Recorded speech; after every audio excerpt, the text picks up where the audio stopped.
Today's Top 10 Contraventions issued to SASM members in 2021 episode deals with the Regulation 10-6, Locking Out. This regulation includes the necessity of a written lockout process and a lock removal logbook. In Canada, an average of 3 workers a year die due to improper lockout process. The stakes can't be higher to get this one right. Let's look at the regulation a little closer. 10-6.1, subject to subsection 10-7, cleaning equipment in motion, before a worker undertakes the maintenance, repair, test, or adjustment of a machine other than a power tool, an employer contract shall ensure that the machine is locked out and remains locked out during that activity. If not doing so, would put the worker at risk. What do you have to do to comply with 10-6.1? You need to understand the energy of the equipment. It may not just be electrical. Does the machine have to complete its full cycle before it stops? Is pneumatic energy something to be considered? Or is the equipment storing energy? Are there thermal or hot and cold hazards involved? And don't forget about gravity. That's a hard one to fight sometimes. There's also written requirements. Let's look at 10-6.3.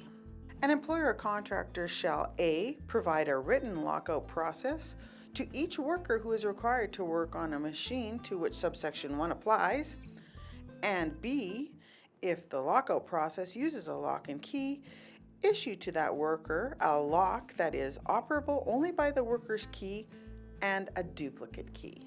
You can use a duplicate key? Yes, but using a duplicate key has its requirements.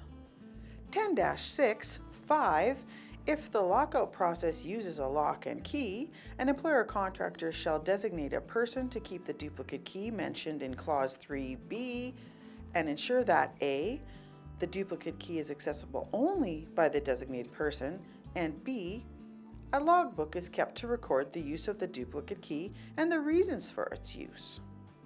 If your locks do not have a duplicate key and the lock will be removed or cut, log the removal the same way the use of a duplicate key would have been. So, how does removing a worker's lock without the worker happen?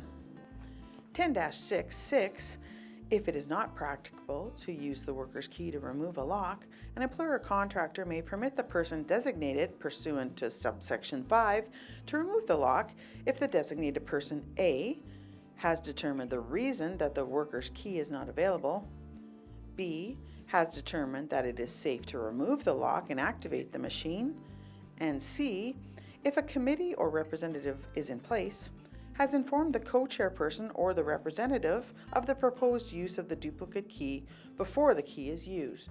The committee co-chairs or the representative must be told before the duplicate key is used, which may present problems depending on the time of the day the lock will be removed, which makes the training and adherence to the training very important. So when the lock is removed by another or the duplicate key is used, it must be logged.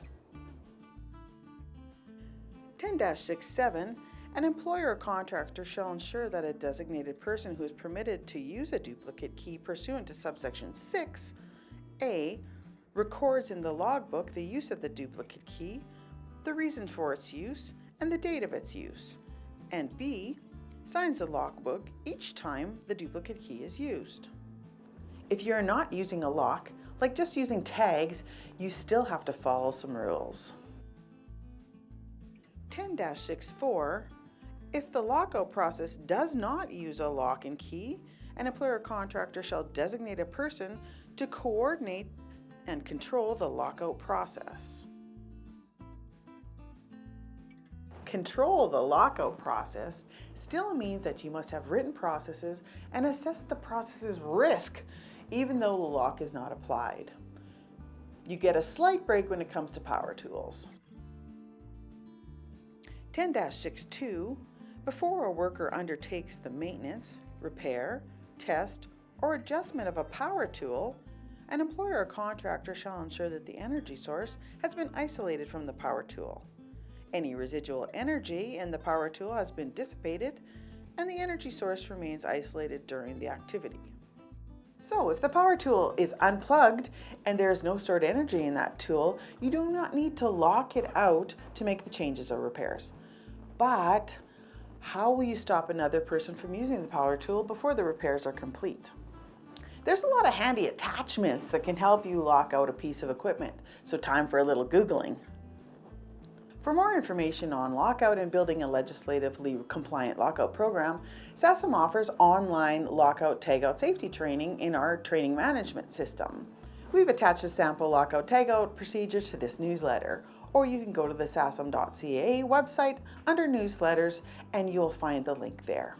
You can always contact any SASM safety advisor to get a copy sent to you.